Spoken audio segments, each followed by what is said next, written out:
Мы все слышали о характерных признаках недоношенного ребенка. Низкий вес, недоразвитые органы, такие как легкие или пищеварительная система, и необходимость в интенсивной терапии при рождении. Это происходит потому, что эти малыши не успевают полностью завершить свой рост в утробе. Но, возможно, самой поразительной и заметной чертой недоношенного ребенка является его размер. Для этих крошечных детей нормально быть намного меньшего размера, чем ожидалось. Но сегодня мы расскажем об экстренном случае – микробэби. Давайте познакомимся с Марией Алекса. Она родом из России и сейчас живет в Канаде. Она установила выдающийся рекорд, родив самого маленького ребенка, когда-либо зарегистрированного. Давид, ее дочка, которую она назвала Иваночкой, родилась с весом всего 370 граммов. Чтобы лучше понять, что это значит, учтите, что вес Иваны был меньше, чем фунт сахара. Здесь мы показываем изображение ватной палочки рядом с ней и другое, сравнивающее ее размер с монетой. Однако самая удивительная часть этой истории не только в размере или весе Иваны, но и в невероятном и необычном способе, которым она появилась на свет. Но давайте позволим ее матери рассказать эту удивительную историю. Я прекрасно помню день, когда узнала, что беременна.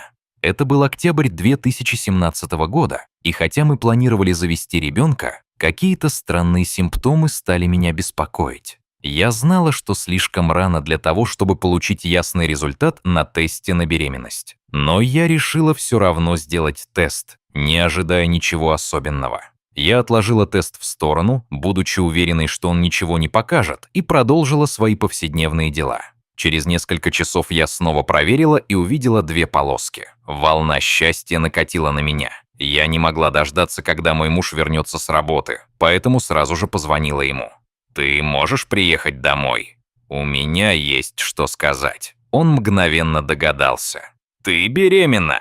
Мы были так рады. Однако вскоре возникли осложнения. На 5-й неделе беременности меня экстренно госпитализировали из-за сильного кровотечения. Во время ультразвукового исследования произошло что-то необычное.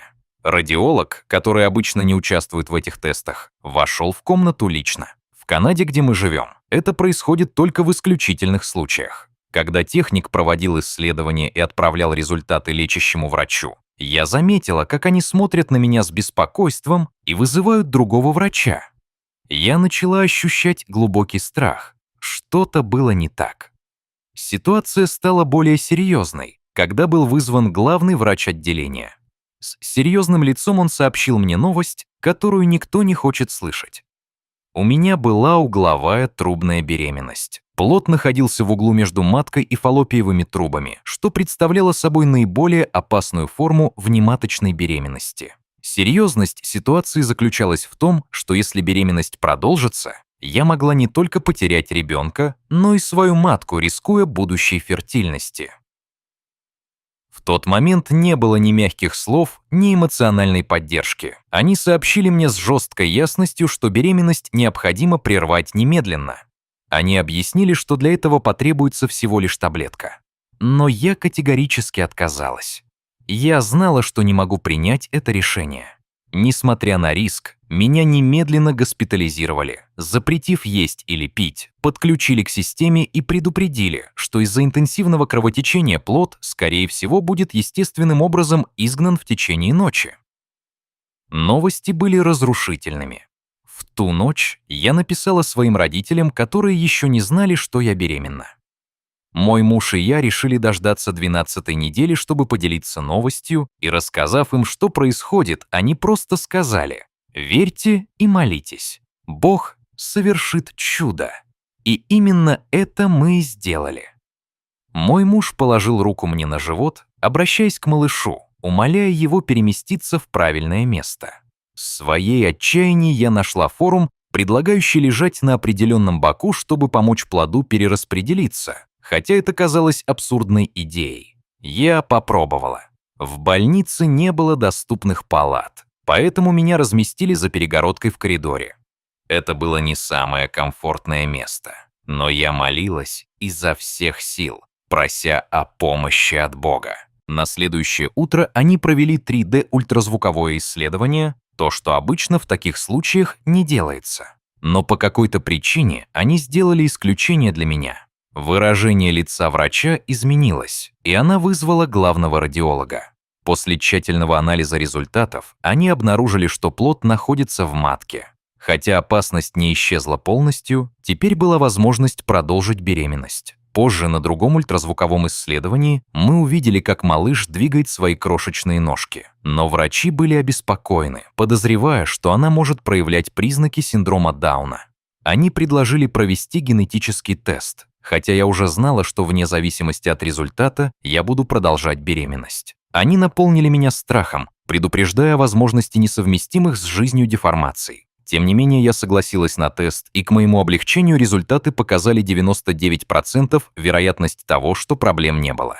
Наконец, мы могли немного расслабиться. В Канаде пол восприятия пола ребенка определяется обычно между 18 и 20 неделями. Во время ультразвукового исследования мы узнали, что ожидаем дочку, но также была выявлена редкая патология в плаценте – мембранное соединение пуповины.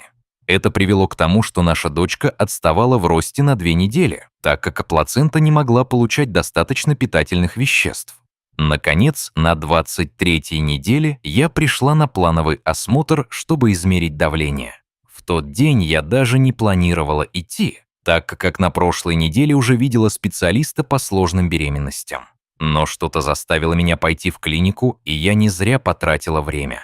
Мое давление было опасно высоким, и меня немедленно госпитализировали. Я должна была находиться под наблюдением в течение 24 часов, так как врачи боялись, что у меня может развиться эклампсия. Однако на утро ультразвук показал, что плацента больше не функционирует должным образом. Малыш не получал необходимых для выживания питательных веществ. Это означало, что мне придется рожать. В Канаде роды на 23-й неделе считаются рождением, а не прерыванием беременности. Я получила эту новость без какой-либо эмоциональной поддержки или психолога рядом.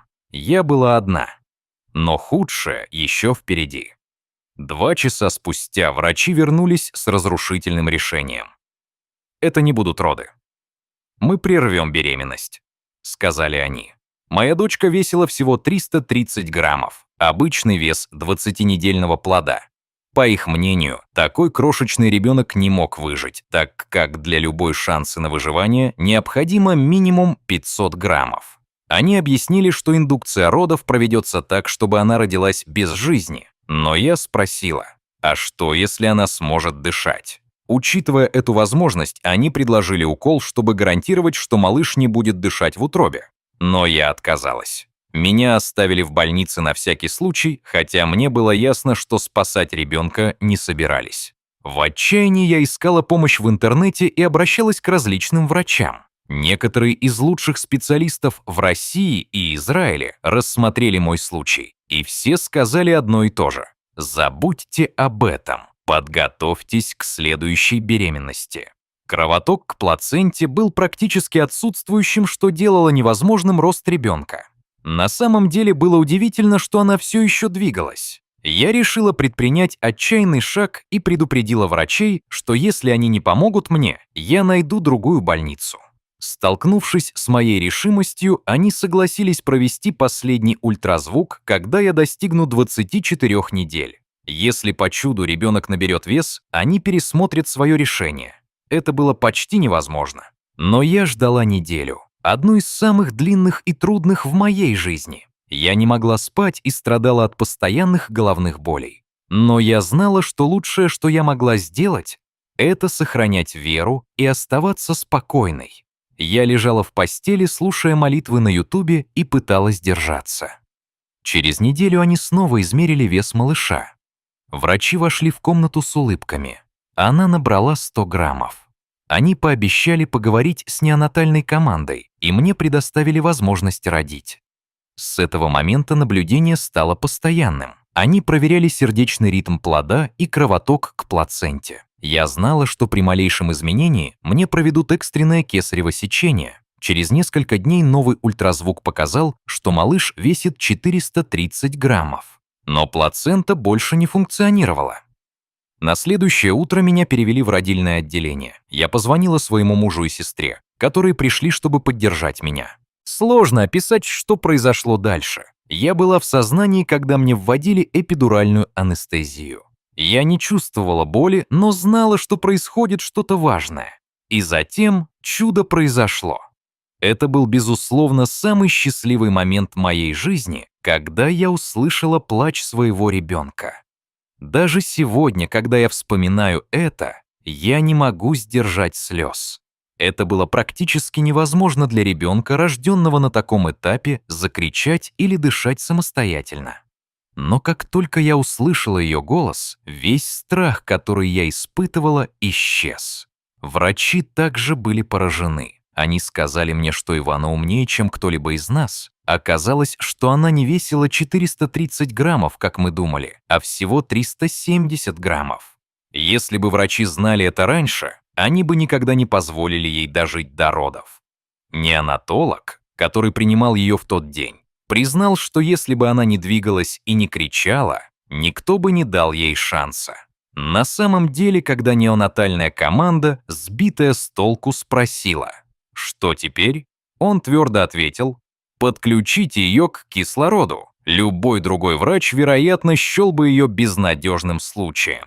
Мне невероятно повезло, что Ивану предоставили этот шанс и что над ней работала команда, хорошо осведомленная о нашем случае. Сразу после ее рождения специализированная команда взяла на себя заботу о ней и перевела ее в специальное отделение. Она была рождена в 3 часа дня, и к 8 часам вечера меня в коляске отвезли к ней в палату, чтобы я могла ее увидеть. Мой муж почти сразу познакомился с нашей дочкой, и даже мой акушер записал видео ее первых мгновений жизни. Так что я, наконец, могла увидеть Ивану. Моя дочь провела 4 месяца в больнице, и я практически жила там с ней. Каждое утро в комнату приходила команда врачей, чтобы спланировать день. Там были кардиологи, специалисты по пищеварению и дыханию, а также диетологи. Каждому ребенку в неонатальном отделении была назначена своя медсестра, которая обновляла команду о последних данных о здоровье каждого маленького пациента. Мне повезло находиться в одном из лучших центров для недоношенных детей.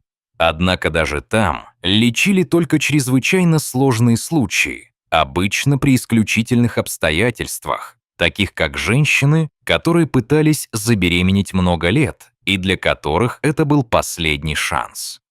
Мой случай от Астер, несомненно, казался одним из самых безнадежных. Ребенок с весом Иваны обычно сталкивается с серьезными проблемами легких или кишечника, и большинство из них не выживает более первых недель или месяцев жизни.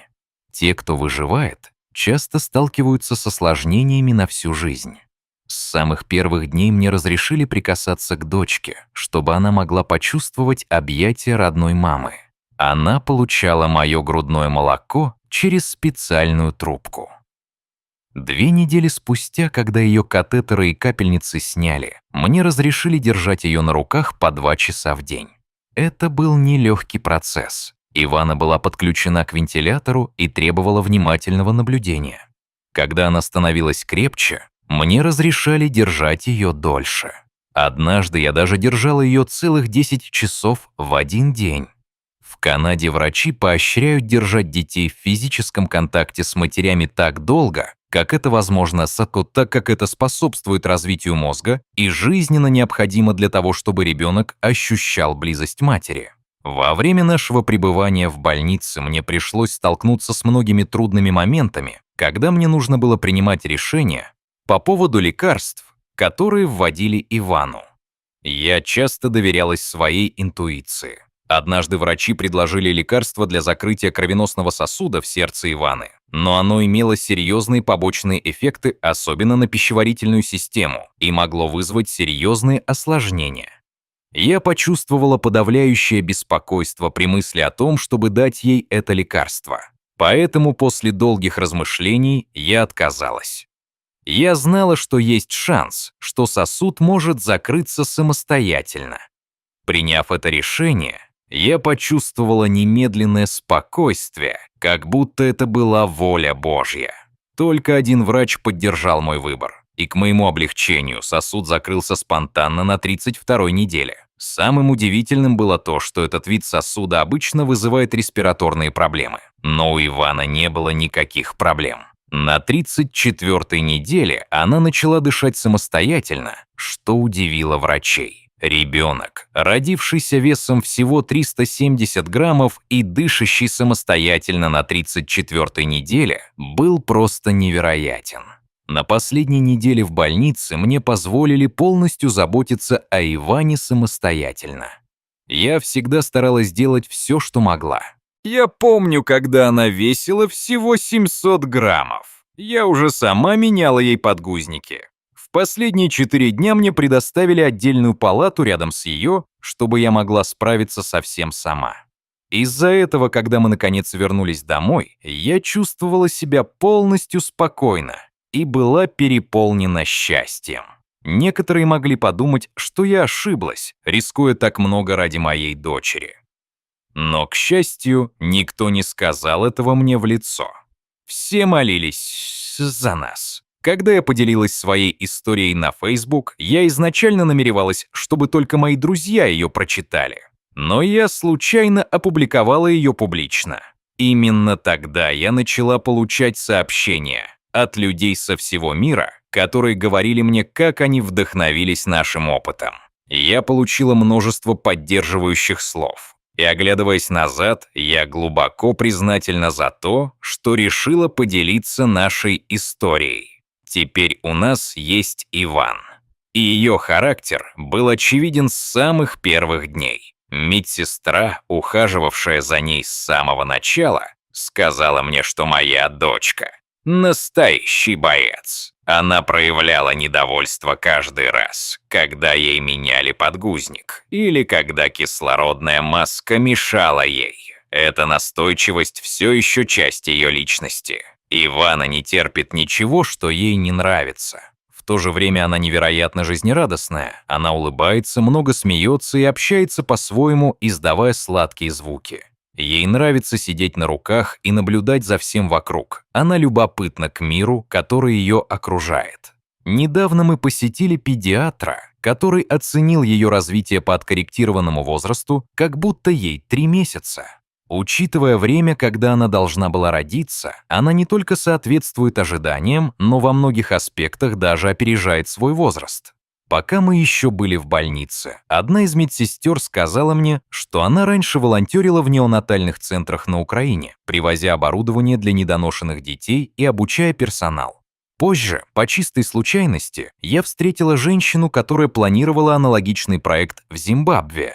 Я познакомила ее с нашей медсестрой, и они в итоге начали сотрудничество по этому проекту. Они пригласили меня стать частью комитета, и вскоре медсестра, ухаживавшая за Иваной, отправится в Зимбабве, в то время как я буду поддерживать ее отсюда. Я всегда мечтала сделать что-то значимое для народа Африки, и чувствую, что Бог дал мне такую возможность. На протяжении всего этого опыта я никогда не чувствовала обиды к Господу. С юности я верила, что все происходит неспроста и на благо. Испытания могут сделать нас сильнее и научить великим урокам. Или они могут сломать нас. Но даже в самые темные моменты любовь Божья может защитить нас. Наш мир полон проблем. Да. Но, несмотря на это, Бог всегда находит способ обратить все в добро для тех, кто любит Его. После просмотра вышеуказанной истории у вас есть свои мысли. Не стесняйтесь делиться вашим мнением в комментариях. Если вам понравилось наше видео, пожалуйста, поставьте лайк, подпишитесь и поделитесь нашим каналом. На этом все на сегодня. Увидимся в следующий раз.